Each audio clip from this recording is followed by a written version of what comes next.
Dit is Ike Roos, is geboren op 16 juni dit jaar.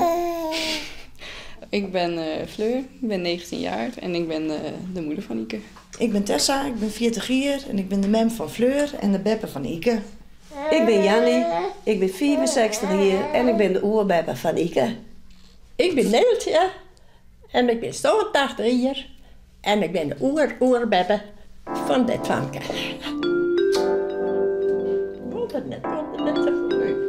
Hoe is dat nou, zo'n 4 generaties? Hoe griezelig uitkomen? Dat komt net vaak voor. Nee, ja, ze rent het gewoon.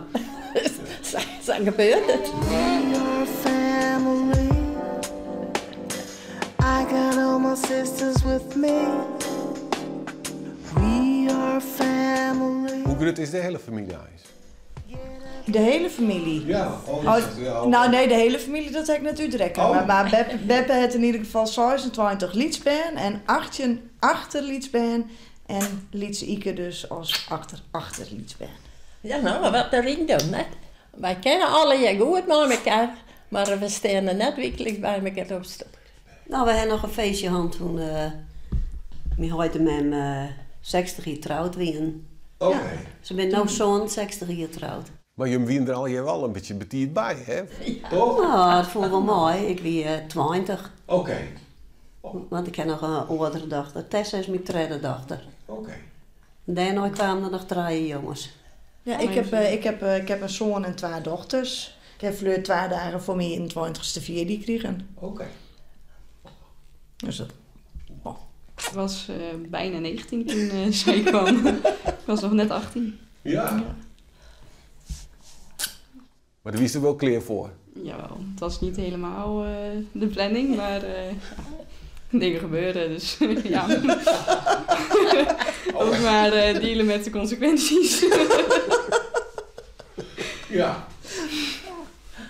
Maar die keren maar die vreun, hij hem het wel voorgekomen. Ja, gelukkig wel. En hoe heet die vreun ook wel? Dat moest Sander. even van Beppe, hè? Oh, Sam. Ja. Ja, Beppe? Ja, Sander. Ja. Beste jongen. Beste jongen. Ja, die kennen we er wel bij in de familie.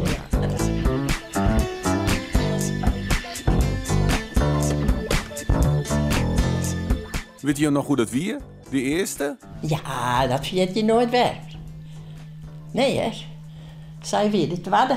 Ja, mijn mem had dan nog 2 naaikommertjes gekregen. Ja, ze weer de tijd toen, hè. Het gebeurde. We in die tijd nou net... Nou, Eisen had net niet zo praktiseerd dan. Nee. Een geboortebeperking, dit waren dat. Ik ben zelf naar Skofke gelijk, maar mijn jongste dochter zwanger geweest. Ja. Dus. Nee, mama. Oh, wie is dat dan? Ja, ja. En ben je dan niet naar Australië? Wie is dat er toen? Ja, wie maar zit ik er was in trouwens zwanger. Ja. Australië zwanger. Nou, dat was dus een verrassing. Want ik was zwanger van mijn oudste. Toen moest ik naar de huisarts voor controle. Maar mijn mem die moest ik even naar de huisarts, zei ze. Dus ben we naar de huisarts gefietst en toen kwamen we in de wachtkamer. En toen wie ik aan de beurt en toen zei mijn mem van... Nou, ze heeft me vast zien naar de dokter dat ik voor hetzelfde kom. Nou, dat vond ik toen net zo leuk, hè? Een rare huisarts, je. Je kent de boekmoes gewoon, maar we alle hebben hebben erbij.